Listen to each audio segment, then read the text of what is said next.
مکی صورت ہے، اور مکی صورت کے بھی ان صورتوں میں جن کا نزول مکی زندگی کے آخر میں ہوا ہے۔ مومنون سورہ مومنون کو اس لیے کہا جاتا ہے کہ اس کی بالکل ابتدا میں یہ آیت ہے کہ قد افلح المؤمنون، شیاطین کی ساٹوں سے، اس کے فتنوں سے، وہ جو پھونکے مارتا ہے اس سے، اور یہ شیاطین انسان بھی ہو سکتے، جنات بھی ہو سکتے۔ سورہ ناس میں قرآن نے اس کی وضاحت کی، الذی یوسوس فی صدور الناس من الجن للہ نحمده ونستعینه ونستغفره ونعوذ باللہ من شرور انفسنا ومن سیئات اعمالنا من يهده الله فلا مضل له ومن يضلل فلا هادي له وأشهد أن لا إله إلا الله وحده لا شريك له وأشهد أن محمدا عبده ورسوله أما بعد أعوذ بالله من الشيطان الرجيم بسم الله الرحمن الرحيم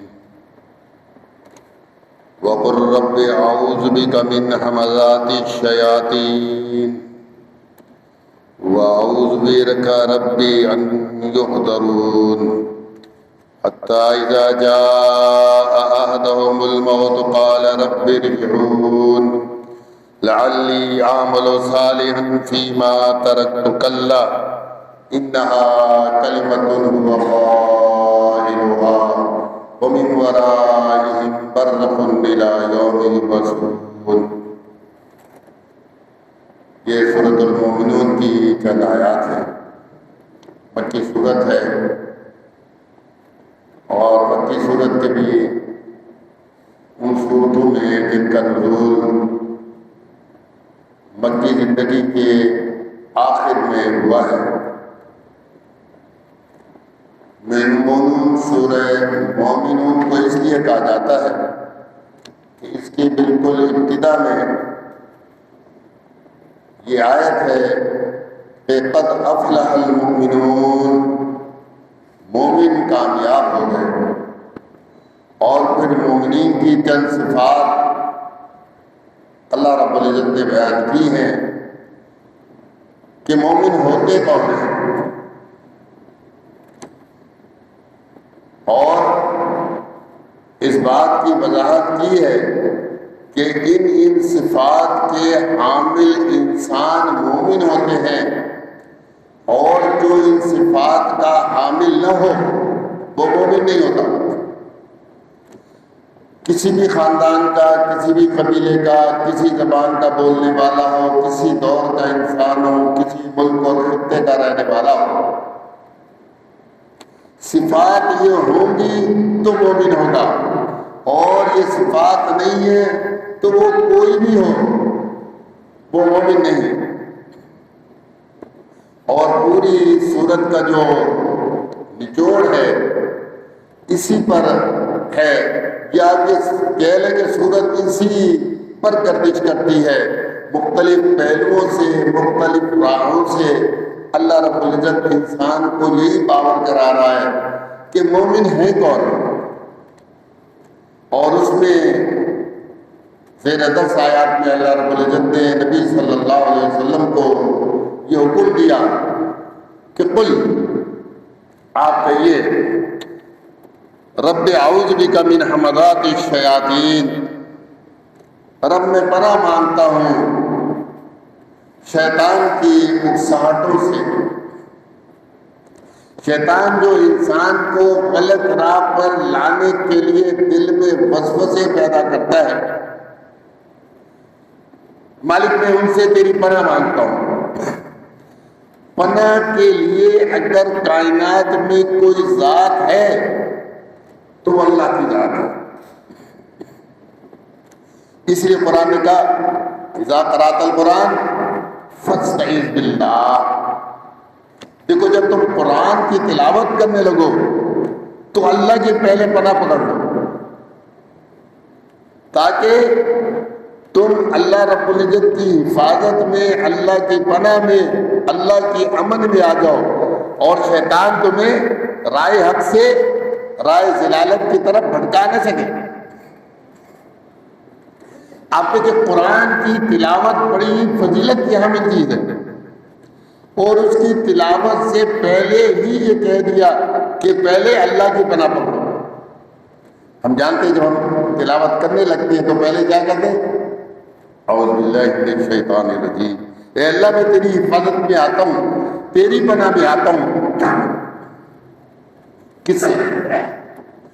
شیاطین کے شر سے، شیاطین کی غلط باتوں سے. مالک میں تیری پناہ میں آتا ہوں.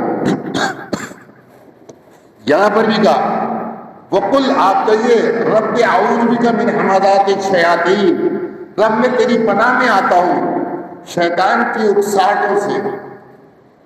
اس لیے آپ دیکھیں کہ اکثر دعاؤں میں یہ آتا ہے کہ اعوذ باللہ السمیع العلیم من الشیطان الرجیم من حمزہ ونفخہ ونفثہ.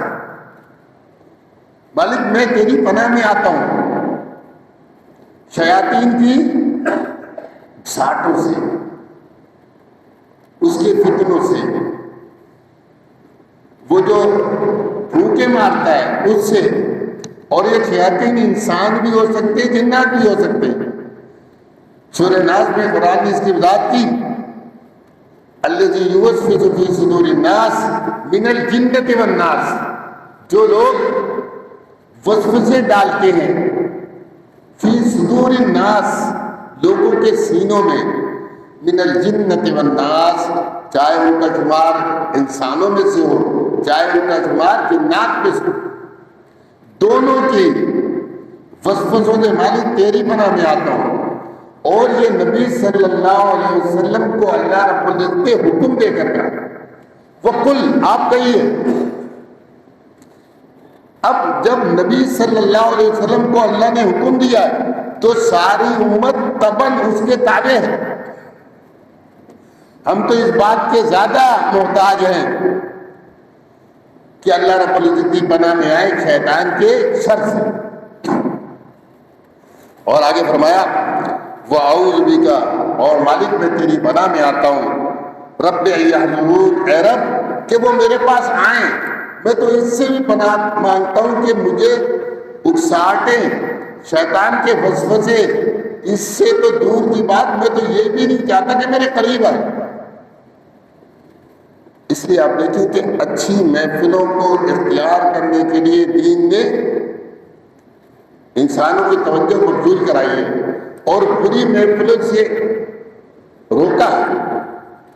نبی صلی اللہ علیہ وسلم نے اچھے دوستوں کی مثال بیان کی کہ اچھے دوست کی مثال ایسی ہے جیسا کہ ایک عطر بیچنے والا، خوشبو بیچنے والا، اور برے شخص کی مثال بیان کی جیسا کہ ایک بھٹی، لوہار، جو بھٹی کو دھونکتا ہے، لوہار. پھر فرمایا اس سے فائدہ اور نقصان کیا ہے؟ اگر تم عطر فروش سے دوستی کرو گے، جب اس کے پاس جاؤ گے اس کی دکان پر، وہ عطر نہ بھی دے تو تمہارا دماغ اس خوشبو سے جو اس کی دکان کے اندر ہے معطر ہو جائے گا. آپ دیکھیں کراچی میں جو بوتل گلی ہے، آپ اس سے گزریں جہاں دونوں طرف عطر کی دکانیں، تو آپ صرف وہاں سے گزر رہے ہیں، اپنا راستہ طے کر رہے ہیں، لیکن اس کی خوشبو سے آپ کا دماغ معطر ہوتا ہے، خوشبو سے آپ جناب فرق محسوس کرتے ہیں. تو یہ نبی صلی اللہ علیہ وسلم نے اچھے دوستوں کی مثال دی. اور برے دوستوں کے متعلق فرمایا جیسے کہ لوہار بھٹی کو دھونکنے والا. اگر کبھی آپ بیٹھے لوہار کے پاس نا، تو جب بھٹی میں کوئلہ ڈالتا ہے نا تو بعض کوئلے جب جلتے ہیں تو اس میں ایک چٹک کی سی آواز آتی ہے اور پھر وہ چھوٹے چھوٹے کوئلے کے ٹکڑے ارد گرد بکھرتے تو بعض اوقات قریب بیٹھے ہوئے کے کپڑوں پر آ جاتا ہے. آپ دیکھیں اس کے کپڑے جو لوہار ہیں جگہ جگہ سے اس کے اندر سوراخ ہوتے ہیں کیونکہ وہ کوئلہ اس کو کپڑوں کو جلاتا ہے کہ یا تو تمہارے کپڑے جلیں گے. اگر یہ نہیں ہوگا تو اس سے جو دھواں اٹھے گا وہ تو تمہاری طبیعت کو تمہاری صحت کو نقصان دے گا. یہ مثال بیان کی. تو کہتا ہے شیاطین کے مالک میں تو چاہتا ہوں میرے قریب میں شیاطین نہ آئے. فرمایا حتی اذا جاء احدهم الموت، یہاں تک کہ جب ان میں سے کسی شخص کو موت آتی ہے. جو شیاطین کے ساتھ دوستی کرتے ہیں، غلط قوم کے ساتھ رہتے ہیں، شرک کرنے والوں کے ساتھ میل ملاپ دوستی ہے، بدعت کرنے والوں کے ساتھ اکٹھے بیٹھ کے کھانا پینا ہے، بدعت کی محفلوں کے اندر ہے. تو جب اس طرح کے لوگ ہوتے ہیں حتی اذا جاء احدهم الموت، تم میں سے ایسے شخص جب موت آتی ہے تو کیا کہتا ہے؟ قال، وہ کہتا ہے رب ارجعون، مالک مجھے واپس کر. اب یہ شرک کرتے کرتے موت کی منزل تک پہنچ گیا ہے. اب صرف ایک دروازہ موت کا ہے، زندگی اور آخرت کے درمیان. اب یہ موت کے دروازے میں پہنچ گیا ہے. اس کو اب جو ہے نا اگلی منزل نظر آ رہی ہے، بڑی خطرناک منزل ہے. رہا تو شرک میں تھا نا، رہا تو کفر میں تھا، زندگی نفاق میں گزاری، زندگی اللہ کی بغاوتوں سرکشیوں میں گزاری، زندگی بدعت اور ضلالت میں گزاری. اب دیکھ رہا ہے کہ آگے تو میرے لیے مسئلہ خراب ہے. جو کل تک چیزیں غیب تھی آج شہود ہو رہی ہے. کل تک فرشتے اس کو نظر نہیں آتے تھے، آج فرشتے نظر آ رہے ہیں. فرشتے ہاتھ بڑا بڑا کر کہہ رہے ہیں والملائکۃ باسطوا ایدیہم اخرجوا انفسکم، فرشتے ہاتھ بڑھا کے کہہ رہے ہیں نکالو اپنی روحیں، نکالو اپنی جانیں، آج تم کو ذلت آمیز عذاب دیا جائے گا. یہ دیکھ رہا ہے. اس وقت کہتا ہے رب ارجعون، مالک مجھے واپس لے. سورہ منافقون میں کہا کہ جب ایسی شخص موت آتی ہے تو کہتا ہے اذا جاء احدهم الموت فیقول رب لولا اخرتنی الى اجل قریب، مالک مجھے تھوڑی سی تو نے مہلت اور کیوں نہیں دے دی. فاصدق، میں صدقہ کرتا، واکن من الصالحین، نیک لوگوں میں شامل ہو جاتا. آپ یقین کریں انسان کے پاس صحت ہو، زندگی ہو، دوڑتا پھرتا ہے، اس کو اس کی قدر نہیں ہوتی. لیکن یہ صحت جب بیماری میں تبدیل ہوتی ہے، یہ زندگی جب موت سے ملنے لگتی ہے تو چند لمحے بڑے قیمتی ہوتے ہیں. اس کے چند لمحے کیا حیثیت ہے؟ کچھ بھی نہیں. یہاں سے وہاں تک جانا بڑا قیمتی ہوتا ہے اس کے لیے، لیکن اس وقت مہلت نہیں ہوتی. تو یہ مہلت اس وقت وہ مانگے گا رب لولا اخرتنی الی اجل قریب، مالک تھوڑی سی قریب کی مدت میں تھوڑی سی مہلت دے دیتا، میں صدقے کرتا، نیک کام کرتا. یہ ہر چیز کا معاملہ ہے. نیکی کرنے والا کہے گا کہ تھوڑی مہلت اور مل جاتی، میں تھوڑی سی اور نیکیاں کما لیتا. اور برائی کرنے والا تو جانتا ہے میرے پاس پلے تو کچھ ہے ہی نہیں. یہاں پر انہی کا تذکرہ ہے حتی اذا جاء احدهم الموت، جب ان میں سے کسی ایک پر موت آتی ہے قال رب ارجعون، کہتا مالک مجھے واپس کر دینا، لوٹا دے ایک بار پھر. جس دنیا سے تو مجھے اخروی منزل کی طرف لے جا رہا ہے، تیرے فرستادے مجھے زندگی کی نعمت مجھ سے چھین کر مجھے اخروی زندگی میں دھکیل رہے ہیں، مالک تھوڑی سی لوٹا دے مجھے. کیا کرے گا بھائی؟ یہ 40 50 60 70 80 سال کی زندگی کم تھی؟ کہے گا کیا؟ لعلی اعمل صالحا فیما ترک، مالک تاکہ میں نیک اعمال کروں، یہ جو شرک کی زندگی تھی اس کو چھوڑ کر اب توحید کی راہ پہ آ جاؤں گا، یہ جو نفاق تھا اس کو چھوڑ کر اب اخلاص پر آ جاؤں گا، یہ کفر تھا اس کو چھوڑ کر اسلام پہ آ جاؤں گا، میرے پاس جو بدعات تھی ان کو چھوڑ کر اب سنت رسول صلی اللہ علیہ وسلم پر آ جاؤں گا۔ لعلی اعمل صالحا فیما ترکت، جو میں نے ماضی چھوڑا ہے نا اس کو تو چھوڑ مالک، اب میں بالکل نیک اعمال کروں گا، بالکل سیدھا چلوں گا، صراط مستقیم پہ گامزن رہوں گا۔ مالک فرماتا ہے کلا، ہرگز ایسا ہونے والا نہیں ہے، انہا کلمۃ هو قائلها، یہ تو ایک کہنے والے کی بس ایک باتیں ہیں، یہ زبانی جمع خرچ اور کچھ نہیں ہے، یہ کہہ تو رہا ہے لیکن عملاً اس کو اگر مہلت دے دی جائے لعادوا لما نہوا عنہ، یہ پھر وہی کریں گے جس چیز سے انہیں منع کیا گیا۔ انسان کے اندر ایک عجیب سی صفت ہے کہ وہ بھولتا بہت جلدی ہے، تکلیف آتی ہے نا، پریشانی آتی ہے، مشکل آتی ہے، وہ سمجھتا ہے کہ یہ اتنی بڑی مصیبت ہے بس مجھ پر آئی ہے، دنیا میں کسی پر نہیں آئی، اور یہ کیسے مشکل گھڑی دور ہوگی۔ اب دیکھیں اکثر لوگوں کو ایکسیڈنٹ ہو جاتا ہے کسی وجہ سے، ہاتھ ٹوٹ گیا، پاؤں ٹوٹ گیا، کہتا ہاتھ میرا دایاں ہاتھ یہ ٹوٹ گیا، باندھ دیا ہے ڈاکٹر نے، پاؤں باندھ دیا ہے، پلاستر چلا ہوا ہے، کیسے زندگی گزاروں گا، کیسے میں چلتا پھرتا تھا، کھاتا پیتا تھا، اب تو یہ بڑا مسئلہ ہو گیا، میں تو محتاج ہو گیا۔ لیکن علاج ہوتا ہے، بدن ٹھیک ہو جاتا ہے، آہستہ آہستہ بدن اٹھانے لگتا ہے، 2-3 سال گزرتے، اس میں تمہارا ایکسیڈنٹ ہوا تھا، بولا ایک دفعہ ہوا تو تھا، بولے پھر، بولا بازو میں تو چوٹ لگی تھی، نہیں یار کون سا بازو تھا، بھول گیا، وہ سارا بھول گیا،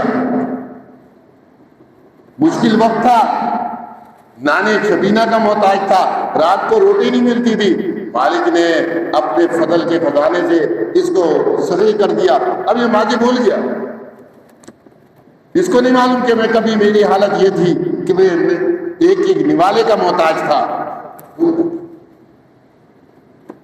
یہی حال مالک فرماتا ہے لعادوا لما نہوا عنہ، جس چیز سے اسے منع کیا گیا تھا اس کو ہم لوٹا دیں پھر بھی یہی کرے گا۔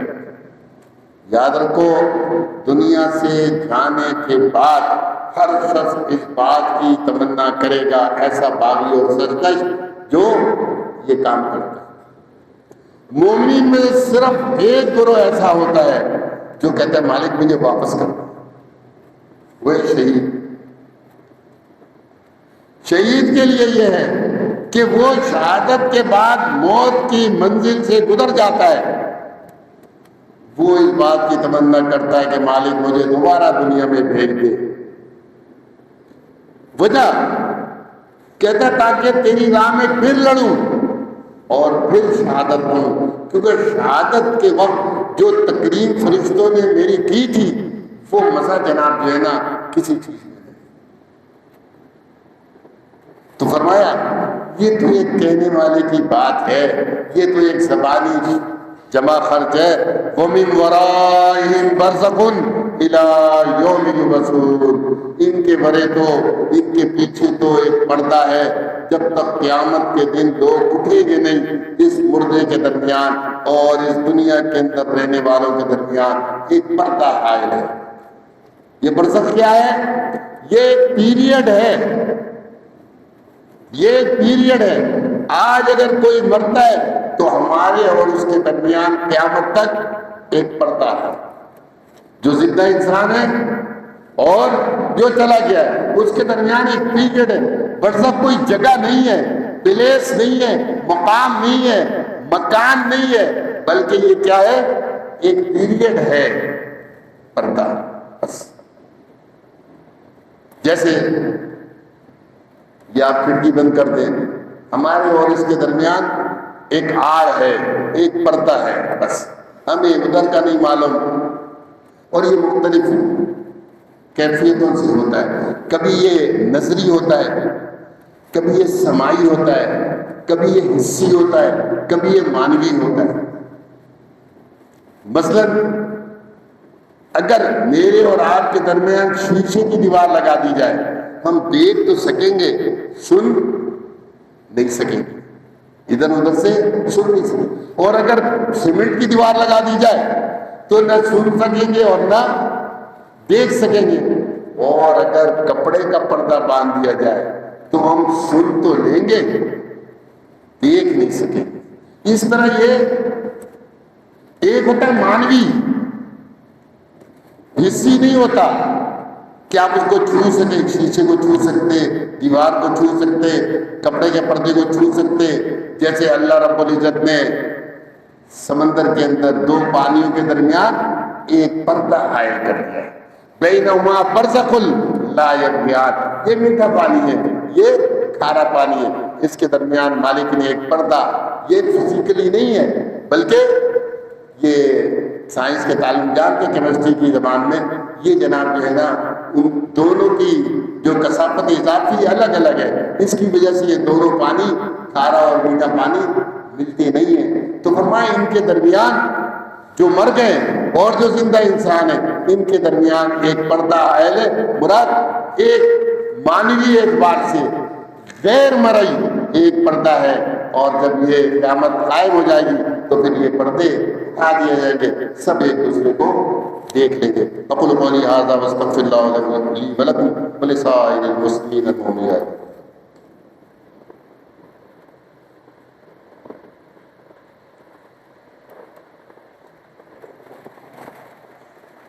ان الحمد للہ نحمده ونستعینه ونستغفره ونعوذ باللہ من شرور انفسنا ومن سیئات اعمالنا من يهده الله فلا مضل له ومن يضلل فلا هادي له واشهد ان لا اله الا الله وحده لا شريك له واشهد ان محمدا عبده ورسوله. اما بعد، اعوذ باللہ من الشیطان الرجیم، بسم اللہ الرحمن الرحیم.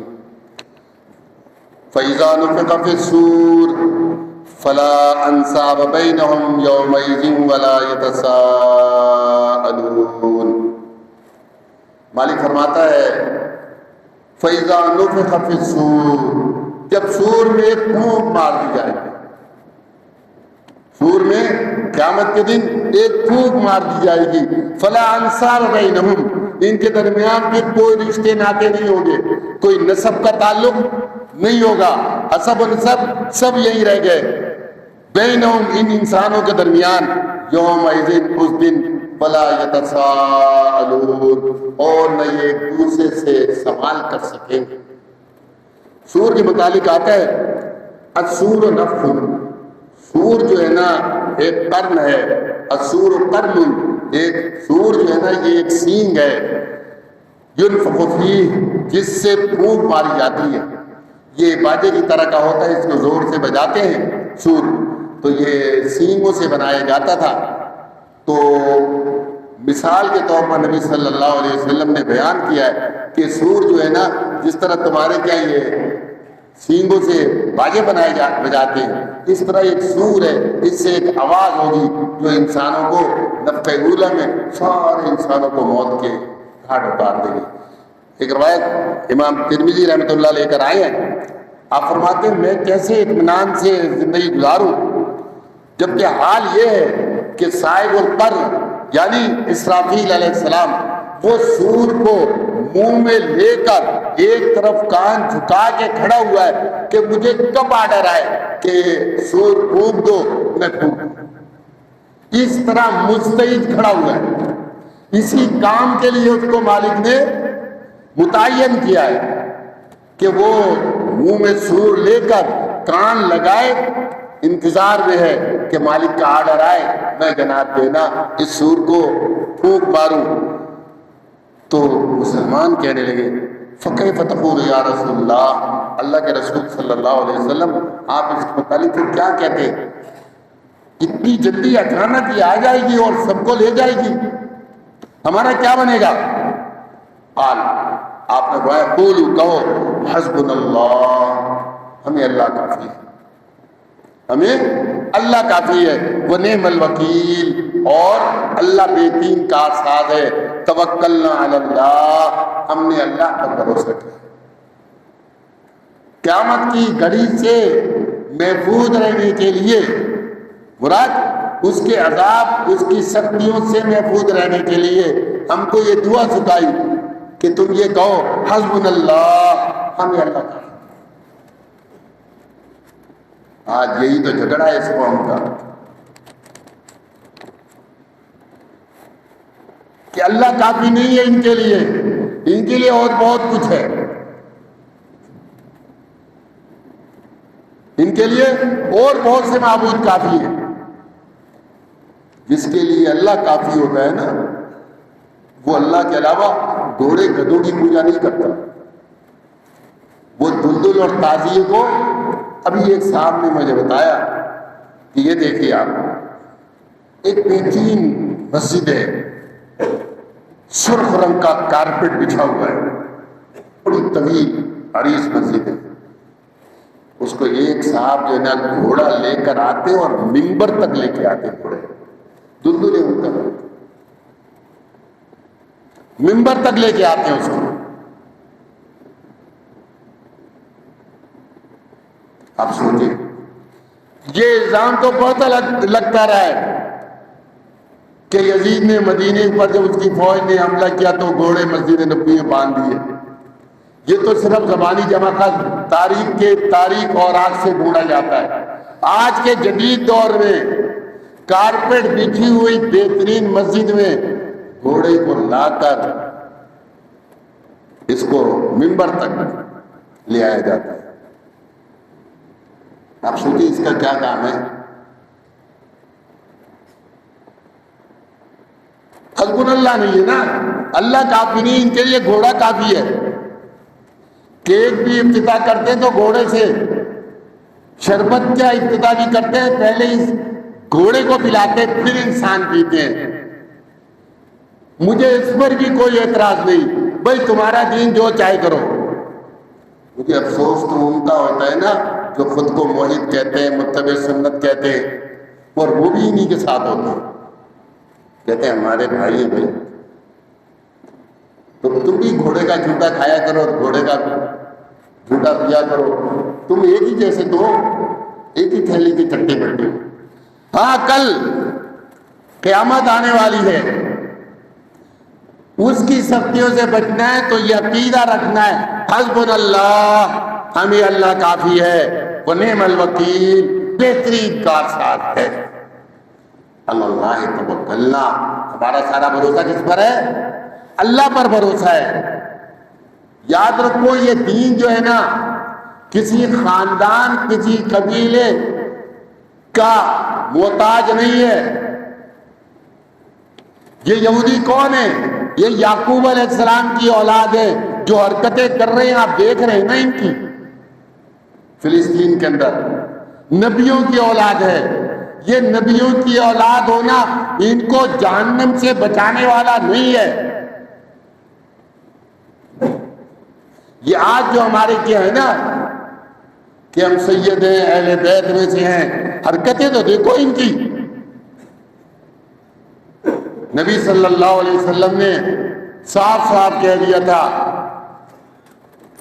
کہ دیکھو قریش والو، قد عذب عنکم، اللہ تعالیٰ نے دور کر دیا ہے، قد عذب اللہ عنکم، اللہ نے تم سے دور کر دیا بیت الجاہلیہ، جاہلیت کی جو رسم و رواج کی وجہ سے تمہاری عزتیں تھی نا، سارے فخر کو اللہ نے ختم کر دیا ہے۔ وفخر آبائہا، اور تم جو باپ دادا پہ فخر کرتے تھے سب کو اللہ نے ختم کر دیا۔ مومن تقی، مومن متقی ہوتا ہے، وفاجر شقی، اور جو گناہگار ہوتا ہے وہ بدبخت ہوتا ہے۔ جو اللہ پر ایمان لائے وہ تقوی والا ہے۔ ان اکرمکم عند اللہ اتقاکم، تم میں اللہ کے نزدیک عزت والا وہ ہے جو تقوی والا ہے۔ ابو لہب قریش قبیلے کا، نبی صلی اللہ علیہ وسلم کے خاندان بنو ہاشم کا، نبی صلی اللہ علیہ وسلم کا چچا تھا۔ ہم پڑھتے ہیں تبت یدا ابی لہب، ابو لہب کے دونوں ہاتھ ٹوٹے، تباہ و برباد ہو جائے، غارت ہو جائے، نیست و نابود ہو جائے۔ عزت والے خاندان کا ہے نا، لیکن یہ اس کا کفر، اس کا شرک اس کو بچائے گا؟ آپ ہے مومن تقی، مومن متقی ہے، اور جو فاجر ہے فاجر شقی، اور جو فاجر ہے گناہگار ہے وہ بدبخت ہے۔ والناس بنو آدم، سارے انسان آدم کی اولاد ہے، وآدم من تراب، اور آدم کو مٹی سے پیدا کیا گیا، ہم سب کا باپ آدم ہے، بس یہ بات یاد رکھو۔ باقی فضیلتیں اپنی جگہ ہیں، لیکن اگر ایمان نہیں ہے تو یہ فضیلتیں کل اللہ کی بارگاہ میں کام آنے والی نہیں ہے۔ مالک نے یہی فرمایا فَإِذَا نُفِخَ فِي الصُّورِ، جب سور میں پھونک مار دی جائے گی، فَلَا أَنْسَابَ بَيْنَهُمْ يَوْمَئِذٍ، اس دن لوگوں کے درمیان نسب اور رشتے کام آنے والے نہیں ہوں گے۔ نبی کا بیٹا ہوگا نوح علیہ السلام کا، اور جہنم کے اندر پھینک دیا جائے گا۔ لوط علیہ السلام کی بیوی ہوگی، جہنم کا ایندھن بن جائے گی۔ نوح علیہ السلام کی بیوی ہوگی، جہنم کا ایندھن بن جائے گی۔ ابراہیم علیہ السلام کا باپ ہوگا، جہنم کے اندر پھینک دیا جائے گا۔ ابو لہب نبی صلی اللہ علیہ وسلم کا چچا ہے، ابو طالب نبی صلی اللہ علیہ وسلم کا چچا ہے۔ صحیح بخاری کی روایت ہے، ابو طالب کے متعلق نبی صلی اللہ علیہ وسلم فرماتے اس کے پاؤں میں آگ کی جو جوتیاں ہوں گی جس سے اس کا دماغ کھول رہا ہوگا، جیسے ہانڈی جو ہے نا آگ کے اوپر کھولتی ہے، جب آگ کے اوپر آپ ہانڈی رکھ دیں، پانی ڈال دیں، کوئی سبزی کوئی گوشت ڈال دیں، تھوڑی دیر کے بعد اس میں گڑ گڑ کی آواز آتی ہے، وہ کھولنے لگتی ہے، اس طرح اس کا دماغ کھولے گا۔ آپ سوچیں صرف تھوڑا سا سر میں درد ہو جاتا ہے نا ہمارے، تھوڑا سا گرمی کی شدت سے آج کل اکثر ہوتا ہے، پریشان ہو جاتے ہیں، نیند نہیں آتی، کسی کام میں دل نہیں لگتا، کوئی کام کہو کہتا ہے میرے سے نہیں ہوتا، میرا سر کام نہیں کر رہا، میرے دماغ۔ آپ سوچیں وہ جہنم کی آگ جس کے صرف آگ کی جوتیاں، ایک بات میں آگ کے انگارے اس کی جوتی کے نیچے رکھے جائیں اور اس کا دماغ کھولے، تو اس آگ کے عذاب سے بچنے کا ایک ہی راستہ ہے کہ اللہ کی توحید کے عقیدے کو مضبوطی سے تھام لیا جائے، محمد عربی صلی اللہ علیہ وسلم کی سنت کو صحیح طریقے سے دانتوں سے تھام لیا جائے، اسی میں نجات کا راستہ ہے۔ باقی یہ جو ہم نے بنا لیے ہیں کہ فلاں خاندان کا ہوں، فلاں قبیلے کا ہوں، یہ اپنی اپنی جگہ بڑی اہمیت کی حامل چیزیں ہیں، لیکن اللہ کے عذاب سے بچانے والی نہیں ہیں۔ اقول قولی ھذا واستغفر اللہ لی ولکم ولسائر المسلمین من کل ذنب۔ ایک ساتھی بیمار ہیں، انہیں درخواست کی ہے کہ اللہ